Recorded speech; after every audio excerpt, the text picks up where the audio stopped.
Bueno, les comparto la pantalla.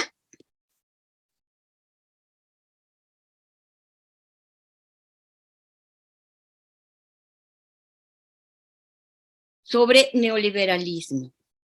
Bueno, pues yo voy a empezar por el método, porque explicar un fenómeno social tan amplio, tan intrincado, tan polisémico como el neoliberalismo requiere de una dinámica metódica.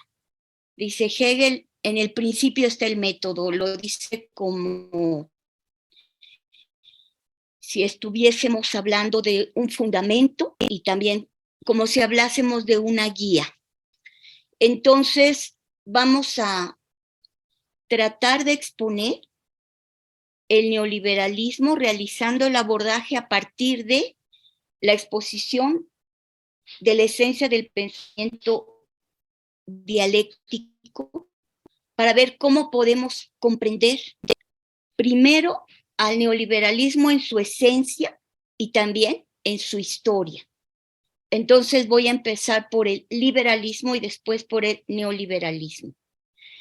Pero la idea es comprender al neoliberalismo como una iniciativa imperialista que implica un control totalizador a nivel económico, político, social y cultural.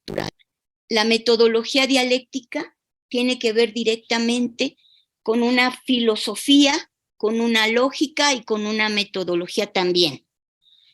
La filosofía empieza con Heráclito. Hegel posteriormente va a crear una lógica dialéctica y Marx lo que va a hacer es realizar no solamente una filosofía, una lógica, sino también una metodología. Empiezo por afirmar que en la filosofía dialéctica todo objeto tiene su contrario. El día y la noche, la vida y la muerte, la claridad y las tinieblas, lo bueno y lo malo. Los opuestos existen y cohabitan, coexisten en convergencia armoniosa o conflictiva. Pero la contradicción es esencia de lo real. La filosofía dialéctica presenta cualquier evento a partir de una estructura sistemática, dentro de la cual todos los elementos están concatenados en recíproco condicionamiento. Eso implica que la realidad es múltiple y diversa y solo se puede ver como múltiple y diversa. Tratar de aislar un fenómeno de lo real es extrapolarlo falseando su verdadera realidad. Entonces, la primera afirmación es que la realidad es múltiple y diversa, y la segunda es que la realidad se encuentra en continuo devenir. Entonces, en primer lugar, todo lo existente es efímero, todo ser experimenta una serie de cambios y todo se encuentra en continua transformación. La filosofía dialéctica inicia desde Heráclito. Antes de él, los filósofos presocráticos trataban de explicar una problemática clara: el cambio y la multiplicidad, o el devenir y la diversidad. Esta filosofía dialéctica heraclitiana, seguramente la conocen. Heráclito es críptico, Heráclito es metafórico, es oscuro, es el oscuro de Éfeso, pero la idea es que es el primer autor que habla de dialéctica. La dialéctica, ustedes saben, es el estudio de la contradicción. Entonces, él también afirma que la realidad se configura de cambio y multiplicidad. Dice Heráclito, la guerra es la madre de todo. Es una realidad dialéctica, pero no caótica, porque Heráclito dice, es un fuego que se enciende y se apaga según medida. Entonces, en esta diversidad los opuestos se unen y ensamblan, dice Heráclito, como el arco y la lira, para formar una armonía. Seguramente ustedes han escuchado la frase, no te puedes bañar 2 veces en el mismo río, pues nuevas aguas corren tras las aguas.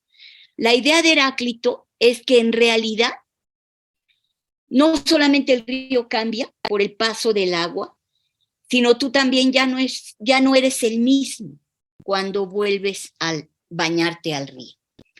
Entonces, lo que tenemos es, a lo largo de la historia, una contraposición entre Parménides, que es contemporáneo de Heráclito, siglo VI antes de Cristo, y Hegel, del siglo XIX. Parménides dijo, el ser es, el no ser no es.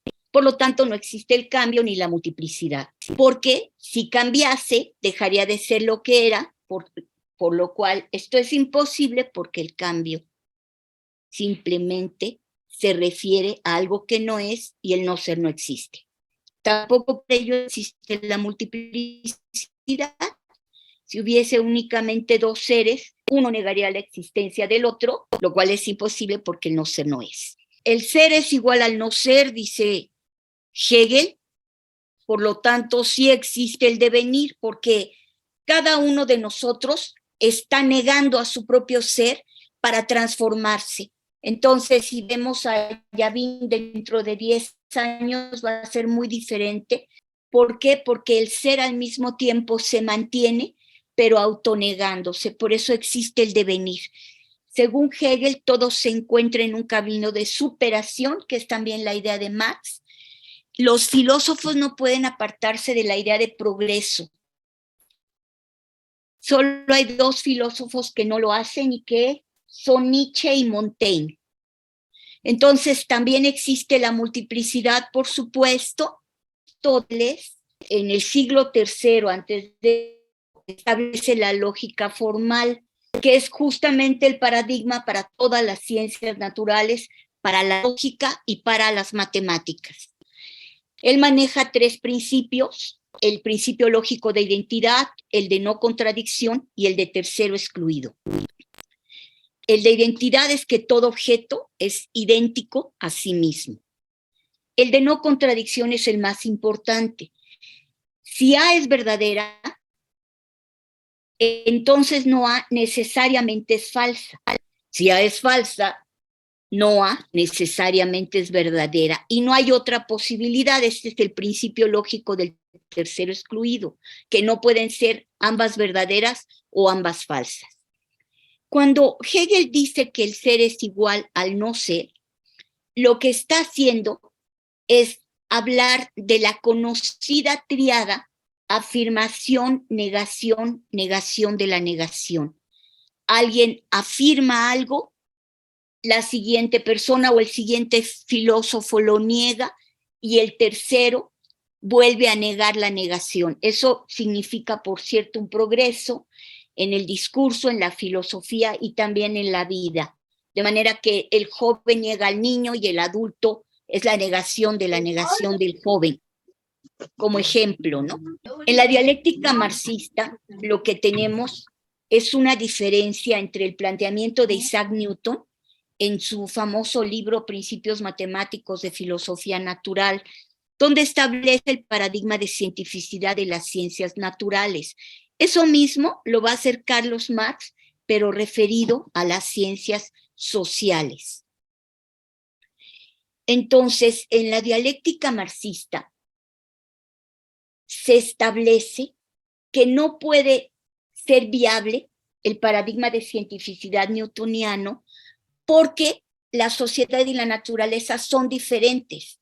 Las operatividades son completamente distintas. La naturaleza ya existía cuando el hombre aparece, luego hay una completa ajenidad.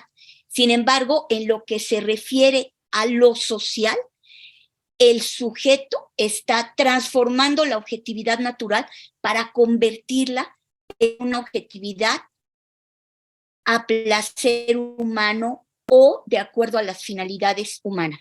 Entonces decimos que el hombre crea su realidad social y que el hombre es el constructor de su historia. Pero dialécticamente tenemos que admitir otra cosa, que también el hombre es resultado de su realidad social y el hombre es producto de la historia. Esto es dialéctica. al mismo tiempo es el creador y al mismo tiempo es el resultado de lo que se ha creado a través de la historia por el hombre como ser genérico o por la humanidad. Entonces, para Marx, la contradicción fundamental es el sujeto como elemento activo, y estamos hablando del ser humano, y para todos los filósofos alemanes de la filosofía crítica, Kant, Hegel y Marx, sujeto significa actividad. Y la objetividad, claro, es pasiva, susceptible de cambio ante la acción humana.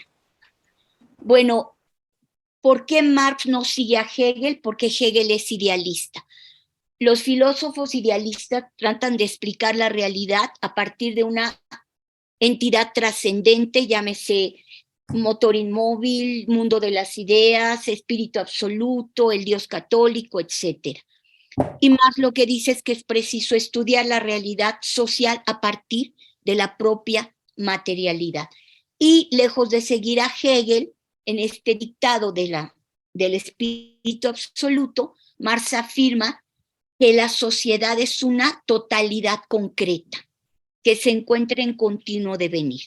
Hay dos categorías fundamentales que Marx maneja, que son la totalidad y el devenir.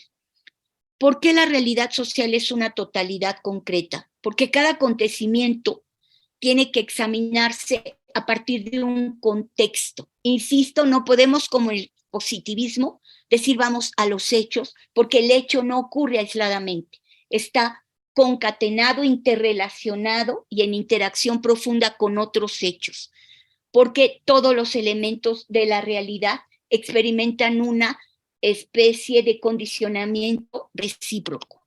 Por lo pronto, la categoría de venir tiene que experimentarse a partir de la idea de que la realidad se encuentra en continuo cambio. Esto significa que cada elemento se autotransforma y es transformado por su entorno. Entonces, a partir de ello, tenemos que encontrar el origen de los fenómenos que investigamos, cuál es la raíz de los mismos. Por eso Marx estudia la historia y por eso la historia le parece la ciencia prioritaria, la ciencia fundamental para analizar la realidad social, porque la historia justamente estudia este desarrollo evolutivo. Entonces, según esta dialéctica marxista, las categorías de devenir y totalidad corresponden a la problemática del cambio y la multiplicidad. Y cualquier exégesis de orden marxista tiene que partir de dos coordenadas básicas que son el tiempo y el espacio, que son las categorías descubiertas por Newton y que Einstein relativiza. Esa es la idea de la teoría de la relatividad. Bueno, una de las ideas básicas, que no hay tiempo sin espacio, ni espacio sin tiempo. Existe un condicionamiento recíproco. Miren, esta es la metáfora marxista del edificio. Es importante porque Althusser, que es un filósofo francés marxista, tiene un libro muy conocido que se llama Aparatos ideológicos del Estado, y ahí maneja que hay dos niveles de la sociedad, la estructura y la superestructura o supraestructura. Pues yo los invito a que lean el libro, el prólogo a la contribución a la crítica de la economía política de 1857, donde lo que está demarcando Marx es un edificio cuya base infraestructural es justamente económica. Marx ha sido acusado de economicista, pero para él el andamiaje social es la estructura de la sociedad, es lo social y lo político, pero no deja de reconocer que la base, la infraestructura, es lo económico, y ahí contempla las fuerzas productivas, la propia producción, la distribución y el consumo, que son la base de la ciencia económica. En la estructura social estudiará las relaciones sociales de producción, las relaciones de poder y la lucha de clases. En la supraestructura nos encontramos el pensamiento social, todo lo que corresponde al discurso, ya sea precientífico o científico, el arte, la religión, la magia, etc. Y hay una concatenación, esta es la imagen de una confluencia y de un condicionamiento recíproco. Entonces, estamos hablando de una estructura de convergencia de varios factores. Se llama sistema, pero el sistema solamente implica la presencia de varios elementos. En un discurso, el sistema implica principios de los cuales se derivan otras proposiciones, pero en términos siempre de coherencia lógica. Lo sistémico es lo dialéctico, es la interacción entre todos los elementos del sistema. Y qué curioso, este término corresponde a la biología. Estamos hablando de una unidad orgánica de confluencia articulada, que es cualquier sociedad, una correlación y retroalimentación de todos los elementos, una concatenación y dependencia recíproca. Ese es otro término de biología, fertilización cruzada o fecundidad recíproca, ¿no? Y finalmente ese término que se utiliza tanto ahora, sinergia, es justamente la idea de la dialéctica, de esta copartición, coparticipación, coexistencia y recíproca influencia. Bueno, para estudiar el neoliberalismo tenemos que partir de la idea de que existen causas económicas, causas políticas, sociales y culturales que dan lugar a ello. Aquí lo que los coloco en primer lugar es la idea de las causas económicas que aparecen en los años 70. Priorizo dos fundamentales. Una es la baja generalizada de la tasa de ganancia para todos los países industrializados. Y en segundo lugar, la recesión y la crisis económica que aparece después de la guerra de Yom Kippur y a partir de la respuesta de los árabes respecto de, ustedes apoyan a Israel, entonces el petróleo es nuestro, y hay un embargo en la OPEP que crea una gran crisis, sobre todo nada menos que a Estados Unidos, que en aquellos momentos era la potencia hegemónica. Estados Unidos se da cuenta de que no tiene petróleo y empieza a buscarlo, y de ahí una serie de guerras que se desatan en el porvenir a partir de la necesidad de apoderarse del petróleo. Por otra parte está económicamente el fin de los acuerdos de Bretton Woods, que inicia en 1944 a partir de la idea de que el dólar iba a ser la moneda de cambio mundial, porque los estadounidenses tenían todo el dinero de Fort Knox, tenían todo el oro del mundo y podían sostener a la moneda. Lo que hace Richard Nixon es decir que ya no existe la equivalencia dólar-oro, y desde entonces lo que priva es un sistema de cambios, sobre todo encabezados y dominados por los grandes corporativos financieros a nivel mundial. Ahí empieza también el reinado del sector financiero. Entre las causas políticas y sociales tenemos el desplome del régimen de la Unión Soviética. Esto es muy importante porque Estados Unidos se sostenía como la patria de la libertad, como el país que defendía ante todos los derechos humanos, la democracia y la libertad frente a la Unión Soviética. Pero con su eclosión lo que tiene es justamente que tomar un papel que ya no puede continuar como abanderado de algo tan importante como es el liberalismo en tanto geocultura capitalista. En los 60 aparece también muy importante el cuestionamiento del capitalismo por parte de la juventud estadounidense, francesa, alemana, mexicana, etcétera.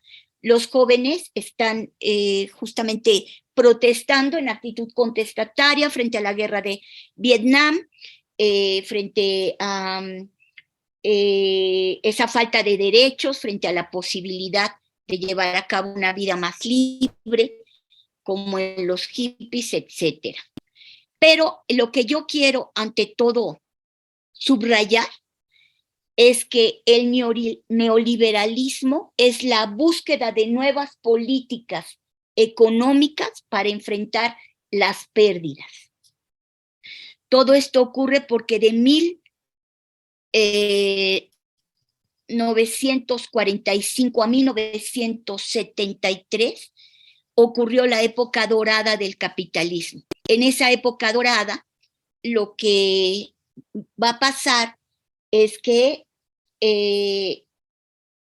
existe un gran auge en el estado de bienestar, que es el estado keynesiano. Pero eso es exactamente lo que estudia el marxismo.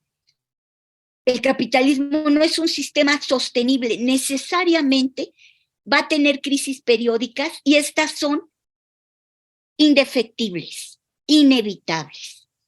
Entonces, el capitalismo encuentra en ese momento dos contratendencias, que son la globalización y el neoliberalismo. Bueno, por su parte, la globalización es resultado de la tercera revolución industrial, que ya se había establecido desde antes de mediados del siglo XX, y es producto de la quinta revolución tecnológica que aparece en los 70, cuando en California los estadounidenses pueden inventar lo que sería el microchip o una computadora en un chip. Eso desencadena la revolución tecnológica, el Internet, y entonces aquí les pongo una triada de lo que significa la globalización.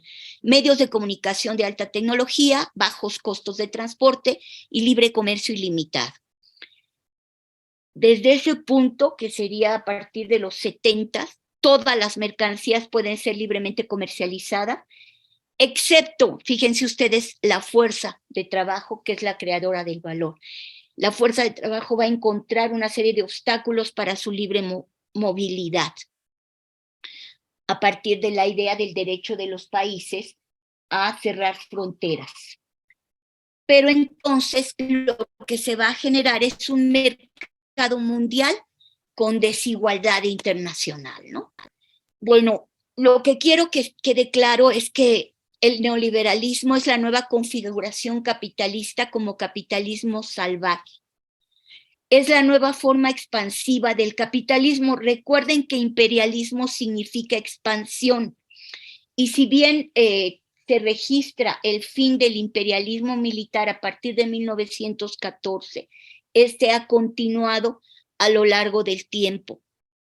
Y lo que tenemos es la geopolítica mundial, que busca la preservación del poder ya decadente de Estados Unidos ante la emergencia irrefrenable de China, ¿no? Bueno, decimos que es esencialmente el mismo capitalismo del siglo XVI, que inicia como colonialismo y continúa como imperialismo, y que representa una tendencia contrarrestante a la crisis capitalista de los años 70. Al mismo tiempo, el neoliberalismo es un nuevo patrón de acumulación, porque tiene que ver con una nueva manera que el capitalismo encuentra para acumular. Es un nuevo modelo de desarrollo, porque entonces todo va a circunscribirse, digamos, a la necesidad de progreso tecnológico. Es una nueva política económica dictada a nivel mundial, y lo llamo una nueva administración imperialista porque le niega a cada uno de los países la dirección de su propio Estado para la sujeción a los grandes poderes económicos y financieros mundiales. Por otro lado, el neoliberalismo también no es una nueva concepción del mundo, es la llamada cultura empresarial. Bueno, para entender qué es neoliberalismo, tenemos que partir de qué es capitalismo. El capitalismo es un sistema cuyo objetivo es la acumulación del capital a partir de las relaciones sociales de explotación. La acumulación de capital es el objetivo que vehicula y fomenta todas las actividades económicas, políticas, sociales y culturales del sistema. ¿Cómo llegamos al capitalismo? Bueno, Carlos Marx en 1857 escribe el libro preparatorio para el capital. Ese libro preparatorio se llama Los Grundrisse, porque se llaman elementos fundamentales para la crítica de la economía política. Y Grundrisse en alemán quiere decir elementos. Por eso, ahí lo que hace es estudiar toda la historia, claro, desde el punto de vista de la historia europea. Claro que es centroeuropeo, porque Marx está viviendo el avance del capitalismo en esos países en aquellos momentos. De hecho, digamos que la perspectiva clásica o el ejemplo directo es Inglaterra, ¿no? Bueno, rápidamente, los modos de reproducción social a lo largo de la historia, los primitivos, los iniciales, son el modo de reproducción social premercantil. Aquí no había ninguna mercancía, ningún cambio, ningún valor, ningún mercado, no existe nada sino procesos de producción, distribución y consumo que permiten la sobrevivencia de la población. Imagínense a los hombres aprendiendo a ser hombres, llevando a cabo un proceso evolutivo, aprendiendo a hablar, creando un lenguaje, aprendiendo a pensar, aprendiendo a transformar su mundo. Es obvio que lo lograron porque nosotros estamos aquí, pero en todo caso lo que los ayudó, según Marx y Engels, fue el trabajo. Son sociedades originarias que viven tiempos de escasez. Voy a hablar de los dos al mismo tiempo. El modo de reproducción asiático es el que configura a las grandes civilizaciones que conocemos como la egipcia, por ejemplo, o la china. También son civilizaciones que viven tiempos de escasez. Los dos son politeístas, pero ya en este sistema premercantil del modo de producción asiático hay un emperador, Marx le llama el déspota, que puede ser rey, etcétera. Hay una estrecha cohesión social y solo la cohesión social les permitió subsistir ante una naturaleza extraña y hostil, ¿no? El proyecto de reproducción social es elaborado colectivamente, que significa que planeaban las actividades sociales de manera conjunta. Y el proyecto de reproducción social de las sociedades asiáticas estaban siendo elaboradas por el déspota porque la comunidad delegaba, digamos, en el emperador, que se supone mediación con la divinidad natural, esta posibilidad, ¿no? Y entonces la producción, distribución y consumo iban acordes al proyecto, y en las sociedades civilizatorias, grandes civilizaciones del modo de producción asiático, los dirige un déspota.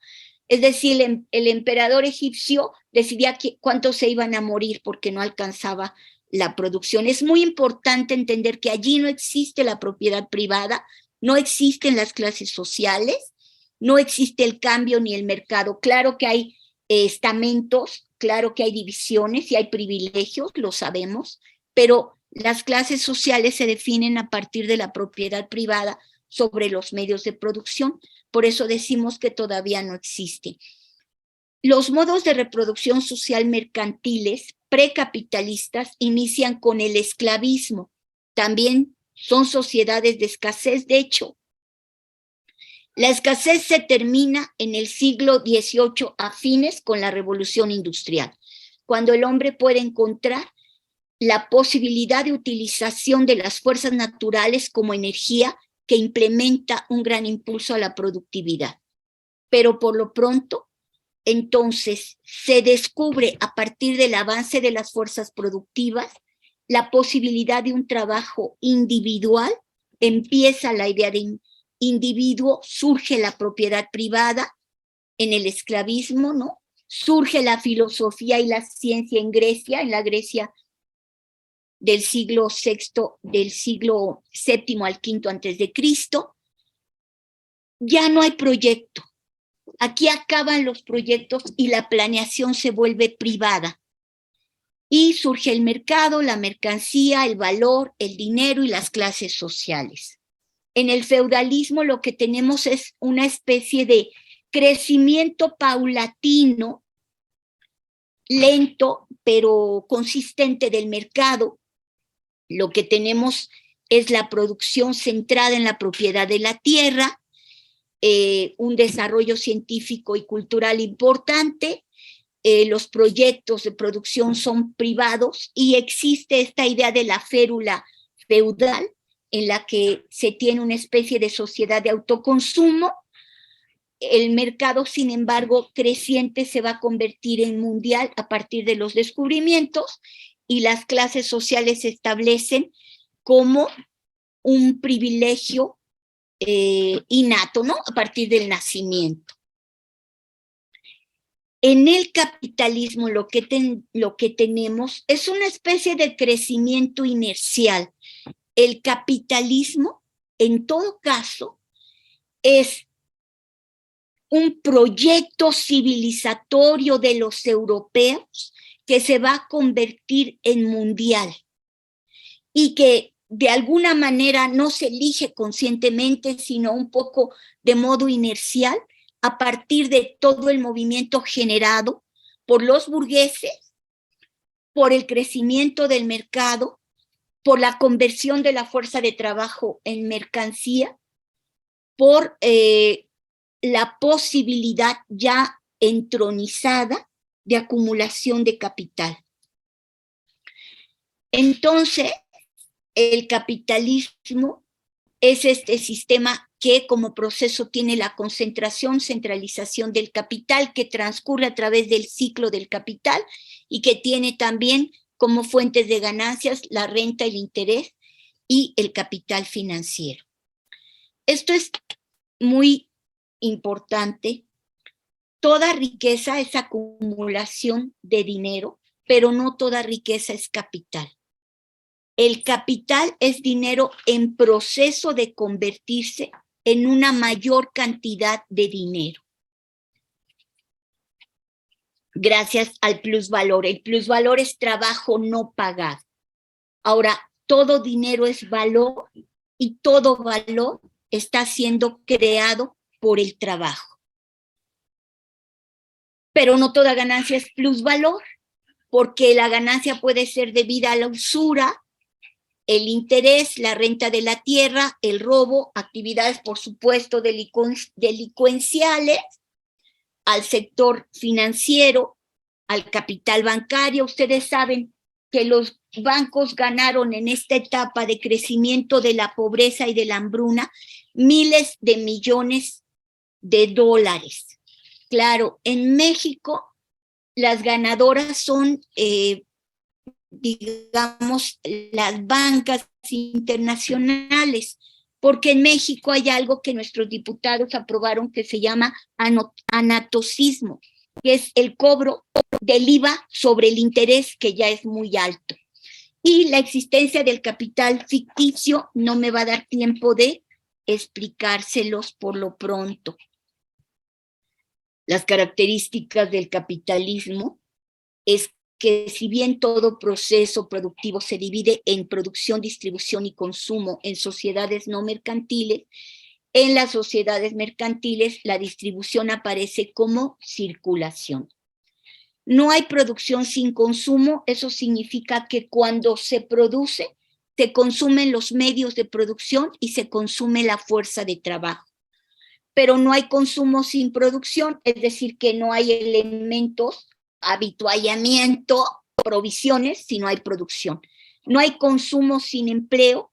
Esto significa algo más importante, que si los trabajadores son empleados, tienen un salario y pueden consumir. De otra manera, las ganancias capitalistas no serán posibles. Pero por otro lado, dependemos de la inversión de los empresarios, porque no hay producción ni empleo sin inversión. Les quiero aquí plantear lo que es el ciclo del capital, de modo, digamos, muy lento. Miren, el ciclo del capital es el proceso que lleva cada capitalista en particular y es, digámoslo así, el proceso del capital social global en general. Todo empieza con una cantidad de dinero que se invierte en una combinación específica, medios de producción y fuerza de trabajo. A partir de esta inversión, el dinero se convierte en capital porque está destinado a autorreproducirse. Entonces, el dinero adquiere, insisto, la mercancía, medios de producción y fuerza de trabajo. Aquí tenemos 3 puntos suspensivos que implican el proceso productivo. Este proceso productivo es el momento en el cual la fuerza de trabajo actúa sobre los medios de producción para crear las mercancías. Todas las mercancías son, en todo caso, el resultado de la acción humana. Los medios de producción coadyuvan, pero no son creativos. Entonces, cuando vemos esto, que es M', de lo que estamos hablando es de la mercancía construida a partir de la acción de los trabajadores. Vamos a poner un ejemplo. Un capitalista invierte en máquinas de coser y en costureras, o sea, medios de producción y fuerza de trabajo. Después aparece el proceso productivo y la M' son un conjunto de vestidos, de pantalones, etc. Pero este conjunto de mercancías tiene un valor mayor que el invertido en ellas, porque aquí ya ha aparecido la creación del trabajo como sumatoria mayor de valor. Las mercancías, el capitalista las va a intercambiar por dinero incrementado respecto de su inversión inicial. Este es el ciclo del capital. Entonces, esto es para reforzar la idea. Todo capitalista invierte en medios de producción, MP, y fuerza de trabajo, FT. Solo la fuerza de trabajo crea valor. Los medios de producción, máquinas, herramientas, etcétera, no pueden crear valor. La materia prima, todos los equipos, etcétera, no crean valor, pero sí lo conservan. De manera que, por ejemplo, un vestido de terciopelo va a ser más caro por tener esta inversión del capitalista. Pero el capitalista al vender el vestido va a recuperar su inversión, por eso se habla de conservación o transferencia de valor. Pero lo importante es la creación de valor por parte de la clase trabajadora, que es la que en realidad está creando las ganancias capitalistas. Entendemos al plusvalor como el trabajo no pagado. En el ciclo del capital, los empleadores pagan a sus trabajadores un salario que es una cantidad mucho menor que el valor creado.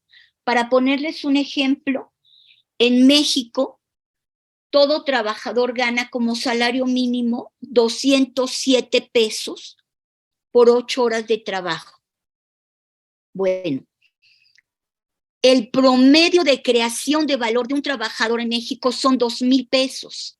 Fíjense ustedes, el plusvalor es de casi 1,800 pesos que el capitalista se apropia respecto de los 207 pesos que le paga. Los capitalistas, decimos, invierten una gran cantidad de dinero en medios de producción. Atención, esta es la contradicción insalvable del capitalista. Los capitalistas invierten más en medios de producción y desplazan, desemplean, expulsan fuerza de trabajo. Pero solo los trabajadores crean valor. Digo que es insalvable porque los capitalistas tienen que hacer eso, porque tienen que competir, porque tienen que ser productivos. Pero eso los está llevando justamente a ganar menos. De ahí la contradicción insalvable que se refleja en los años 70 como baja de la tasa de ganancia. Entonces, el capitalista incrementa su competitividad adquiriendo medios de producción y despide trabajadores, que son ellos los que crean el valor y el plusvalor. Entonces, como la maquinaria tiene valor objetivado, puede transferirse, pero no aumentar. Entonces, la carrera tecnológica de los países industrializados los lleva a la baja de la tasa de ganancia, baja de la cual se reponen en el intercambio comercial con los países del tercer mundo, digamos, de los países no desarrollados o industrializados. Porque finalmente lo único que aumentaría su plusvalor es contratar mayor cantidad de trabajadores, pero eso no entra en la operatividad capitalista. Muy bien, aquí está la idea. El proceso de acumulación implica la conversión del plusvalor en capital. Es decir, esto que es un ciclo se renueva continuamente y lo que tiene que hacer el capitalista es acrecentar su inversión si quiere seguir siendo capitalista. Por otro lado, existe un proceso de concentración de capital que es acopio de plusvalor, que es, por ejemplo, la que ha llevado a cabo Carlos Slim. El proceso de centralización del capital es la redistribución del plusvalor en el mercado, es la quiebra de empresas pequeñas, de las micro, pequeñas y medianas empresas, a favor de grandes empresas o empresas transnacionales. Y finalmente el desempleo, que tiene que ver directamente con la dinámica del capitalismo a nivel mundial. Aquí tenemos la primera ley general de la acumulación capitalista en Carlos Marx. Hay dos leyes en el capital, esta es la primera. Esta significa que el capitalismo es bipolar, que al mismo tiempo que está creando riqueza, está creando pobreza. La acumulación capitalista implica un aumento de explotación, la concentración de capital implica bajos salarios y altos precios, la centralización de capital implica quiebra de empresas, el avance capitalista significa desempleo, el desarrollo científico tiene el polo opuesto que es la ignorancia y el progreso tecnológico el incremento de la pobreza. El aumento del nivel de vida, por una parte, tiene su correlato que es el crecimiento de la hambruna. Hoy en día ya no se habla de hambruna, se habla de inseguridad alimentaria. Sin embargo, es casi una cifra de 1,000 millones de la humanidad que se encuentra justamente en este plan. Esto es algo que quisiera explicarles. Esta es la tasa de ganancia. Esto que está aquí, voy a poner el puntero, esto que está aquí es el plusvalor o ganancia.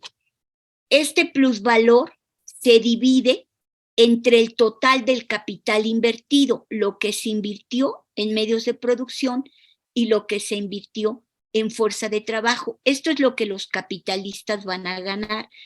Pero observen ustedes, el problema es que esto, el plusvalor, depende de esto, que es el capital variable.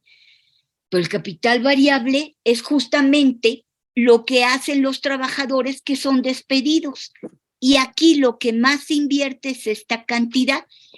Matemáticamente es insostenible, porque esta cantidad va a ser siempre mayor que esta. Este es el problema del capitalismo. Insisto, una contradicción insalvable. Las crisis capitalistas son inevitables por la anarquía en la producción, por la falta de planificación, es decir, hay un gran desequilibrio entre la oferta y la demanda, a pesar de los planes de negocios y de los estudios de mercado. Hay una gran inestabilidad del mercado, tiene que haber necesariamente crisis económicas periódicas, provocadas sobre todo por la baja de la tasa de ganancia, es decir, si los empresarios saben que van a ganar menos, no invierten. Porque para un empresario no ganar significa perder. Este es otro problema, la venta de las mercancías. Si la mayoría de la población es pobre, ¿quién les va a comprar? Es lo que se llama demanda efectiva. es un concepto de Adam Smith que Keynes aprovechó de modo importante en su obra. Yo pienso que Keynes leyó a Marx y entonces su idea de preservar al capitalismo lo llevó a tratar de subsanar los mayores obstáculos que el capitalismo encuentra para su despliegue y permanencia. Entonces, pasa lo siguiente: después de la Segunda Guerra Mundial, Estados Unidos aparece como el país claramente hegemónico, se crean el Fondo Monetario Internacional y el Banco Mundial, justamente bajo los auspicios de Keynes, y lo que hace Keynes es crear un sistema para mantener el empleo. Apoya lo que ningún autor de teoría económica va a sostener, que es la intervención estatal. Y lo que quiere es que el Estado sea un redistribuidor del ingreso para evitar las sublevaciones que pueden impedir el capitalismo o que pueden llevar a una situación socialista, a juicio de Keynes, y también para sostener el mayor tiempo posible al capitalismo respecto de las crisis. Esto implicaría grandes inversiones por parte del Estado. Keynes está hablando ciertamente de este estado de bienestar. Recuerden que el libro de Keynes aparece en 1936 y que es el presidente Roosevelt el que crea justamente con el New Deal esta idea seguida por Keynes, ¿no? En términos teóricos. Entonces, es preciso mantener el ciclo de capital con altos índices de empleo, altos salarios, compra de mercancías por parte de trabajadores y aumento de ganancias para los capitalistas, una especie de círculo virtuoso. Aquí tenemos una constitución geopolítica. Estoy siguiendo a Wallenstein, que recuerden ustedes que es representante de la Escuela Francesa de Lausanne, que es la que nos recomendaba nuestro Raúl. Aquí lo que dice Wallenstein es que el poder hegemónico en el siglo XVIII estuvo a cargo de los Países Bajos, en el XIX con Inglaterra y Estados Unidos en el 20. Para Wallenstein ya Estados Unidos está en agotamiento, en estado de decadencia profunda. Bueno, la globalización, que es una fuerza contrarrestante de los empresarios para evitar la baja de la tasa de ganancia, claro, asociados con los principales presidentes a nivel mundial de los países industrializados, es que esta división geopolítica del mundo depende de la territorialidad, del avance de las fuerzas productivas, del desarrollo tecnológico. El mundo se va a dividir en países industrializados y países no desarrollados. A mí sí me gusta la clasificación primer mundo, segundo mundo, tercer mundo. Yo creo que no les gusta a la mayoría para no evidenciar desigualdades, ¿no? Pero la división fundamental se encuentra en la brecha tecnológica. Bueno, ahora sí voy a pasar a explicar el liberalismo como elemento fundamental para comprender qué es neoliberalismo. Miren, el liberalismo es una concepción discursiva que tiene dos ramas diferentes. Una es el liberalismo político, que se basa en el concepto de la libertad y su preservación, los derechos humanos y más adelante la democracia. Y el liberalismo económico propugna por la no intervención del Estado en la economía. Es importante que se abandone todo el poder a las fuerzas del mercado, que como sabemos son fuerzas cósmicas, no dirigidas por el sujeto, sino por el azar de la objetividad mercantil. Bueno, todo empezó como liberalismo, con una teoría económica de los fisiócratas, que son los estudiosos de la economía previos a la aparición de la ciencia económica que se da con la economía política clásica, con Adam Smith y David Ricardo. Bueno, los fisiócratas son los que hablaban de la frase, porque son franceses, laissez faire, laissez passer, que le monde va quand même, dejar hacer, dejar pasar, que el mundo va a continuar, ¿no? Entonces, atención, el neoliberalismo se basa en esta rama del liberalismo económico que impide o que no recomienda la intervención del Estado en la economía. Todo lo que es el neoliberalismo es la radicalización del liberalismo económico. Entonces, el neoliberalismo presenta una tríada de acciones que son sujetas al dominio del Fondo Monetario Internacional y del Banco Mundial. Es decir, hay un predominio de lo que sería el poder económico para coaccionar a todos los países, sobre todo a los del tercer mundo, para entregarse a la tríada comandada y demandada por el neoliberalismo. Esta tríada empieza por la privatización. Si Keynes hablaba de grandes inversiones del Estado en la economía y la creación de grandes paraestatales, el neoliberalismo lo que hace es desechar totalmente esta idea para que se pueda llegar a cabo la venta de lo que los neoliberales llaman ineficientes empresas paraestatales.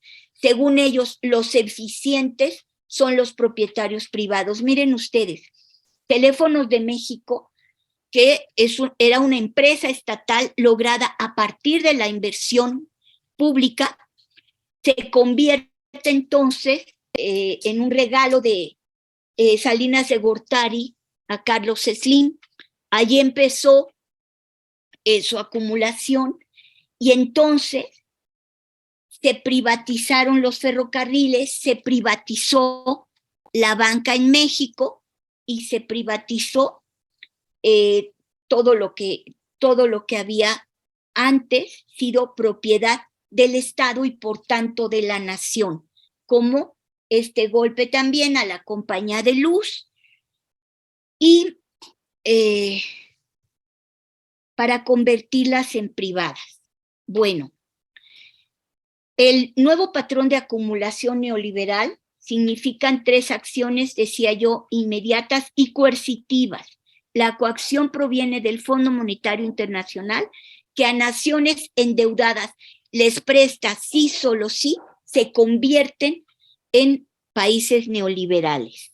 El primero es el libre comercio, el segundo es la privatización de la que ya hablamos, el tercero es la desregulación de la economía y el cuarto es algo de lo que no se habla, que son los bajos salarios, que dice eufemísticamente contracción del gasto público. Pero también se implica el desmantelamiento de todas las prestaciones y derechos de que gozaban los trabajadores, de que gozamos, por ejemplo, nosotros, los del siglo pasado, y que ahora ya no van a tener los jóvenes millennials o de la generación Z. Entonces, el libre comercio es la consigna de la globalización y del neoliberalismo. Los flujos de capital van de países pobres a países ricos. Tampoco lo puedo explicar, pero justamente el intercambio comercial entre los países está privilegiando a los países industrializados. Por eso con el Tratado de Libre Comercio, los privilegiados o beneficiados fueron Estados Unidos y Canadá, y México fue el menos privilegiado de los 3, y ahora en el TELMEC va a ocurrir lo mismo, pero los países del primer mundo ganan tanto que por eso están interesados en desarrollar tratados comerciales con el tercero. El neoliberalismo apela al derecho del mercado como eficiente distribuidor de recursos. La verdad es que el mercado no es eficiente ni es distribuidor. Es un elemento fundamental para la acumulación, la concentración y la centralización del capital. Durante la etapa que vimos del auge capitalista de la posguerra, se vivió dentro del proteccionismo económico. Bueno, lo que dice el neoliberalismo es que los países para crecer tienen que abrirse al mercado mundial, pero el problema es que la competencia a nivel mundial para los países no industrializados es totalmente desventajosa. Y además hay que decir, y esto lo han documentado personas como Stiglitz o como su alumno más importante, Ha-Joon Chang, lo que dicen estos autores es que el neoliberalismo no permite el crecimiento, lo impide, porque justamente está permitiendo grandes flujos de capital hacia los países del norte. La desregulación significa el fin del estado de bienestar keynesiano. El Estado antes era el regulador de la igualdad social y el redistribuidor del ingreso. Entonces creaba grandes corporativos para los trabajadores que han sido desmantelados para aumentar las ganancias capitalistas. El neoliberalismo empieza a difundirse como ideología fundamental para todas las escuelas de economía del mundo. Empezaron con la de Chile, con los Chicago Boys, que fueron educados en la escuela de Chicago, y el neoliberalismo se convierte en credo fundamentalista del Fondo Monetario Internacional y del Banco Mundial. Los préstamos se dan a cambio de convertir la política económica en neoliberal. Pero fíjense ustedes, todos los países industrializados crecieron a partir del proteccionismo. Y lo que ellos están haciendo es justamente lo contrario. Es decir, someter a los países del tercer mundo a la desventaja de un intercambio comercial para el que no están preparados, con el objetivo de acumular ganancias a nivel, pues, de los países ya industrializados, ¿no? Bueno, ahora, respecto de cómo surgió el neoliberalismo, surgió a partir de Friedrich Hayek y Ludwig von Mises, que son economistas monetaristas. En Estados Unidos destaca Milton Friedman, también como representante del mismo sistema. La idea es dejar al mercado libre de cualquier intervencionismo estatal. Esto significa que la instancia cósica del mercado permite la ganancia de los ganadores e impide la posibilidad de competencia de los perdedores. Y lo que hace es crear una gran desigualdad y aumentar la brecha tecnológica. En Estados Unidos, Ronald Reagan, y en Inglaterra, Margaret Thatcher, sostuvieron la importancia del neoliberalismo. Y Thatcher llegó al extremo de manejar la frase TINA, there is no alternative. O sea, if you like, ¿no? Porque de todas maneras, sí, lo vamos a hacer, ¿no? Bueno, el neoliberalismo económico priva en el nivel económico a través de la tasa de acumulación. Esto implica necesariamente bajo salario y el desmantelamiento de todos los derechos y prestaciones alcanzadas por la clase trabajadora hasta los años 70. Eliminación de pago de vacaciones, de aguinaldo, de seguridad social, de reconocimiento de la antigüedad y pago de pensiones. Esto implica que el trabajo se convierte en precario en todos los países del tercer mundo. La desregulación no permite ni la influencia ni la presencia del Estado en la economía. Lo único que se puede hacer es someterse a reglas del mercado internacional, como México ante el TELMEC, por ejemplo, que tiene que aceptar la compra de maíz transgénico, por ejemplo, ¿no? Las ganancias de los inversionistas son estratosféricas debido a la enorme explotación, pero ellos insisten en ganar más, dedicándose además a actividades especulativas en vez de invertir. Es la razón por la que no crecemos, porque las ganancias en el sector financiero, que implican la especulación sobre la tasa de interés y sobre el tipo de cambio, impiden que se invierta en términos productivos, que son la única posibilidad de crecimiento económico. En el rubro del neoliberalismo político tenemos largas jornadas y bajos salarios. El poder es imperialista y mundial, es coactivo y absolutamente inexorable. La geopolítica mundial actualmente se juega entre la decadencia de Estados Unidos y el irrefrenable crecimiento chino. La obligatoriedad de pagar una ingente deuda externa que impide el crecimiento y las perspectivas de alta inflación y bajo crecimiento económico que se convierten en condenatorias para los países no desarrollados. En el rubro del neoliberalismo social tenemos conductas crepusculares como discriminación étnica, clasista, homofóbica y de género, la negativa al aborto legal y el matrimonio entre homosexuales, o la regulación del acceso a las armas, o algo que también se pidió desde Obama, que es la regulación del sector financiero. Las explosiones y subversiones son incontenibles, la atomización propia del capitalismo ha alcanzado niveles insospechados de descomposición social en los tiroteos continuos en Estados Unidos o el suicidio en los países de primer mundo. Entonces, el neoliberalismo discursivo es esta concepción de la cultura empresarial que implica escalamiento económico, individualismo irrestricto, competencia despiadada, ¿no? La enajenación es globalizada y el culto al dinero se ha uniformizado.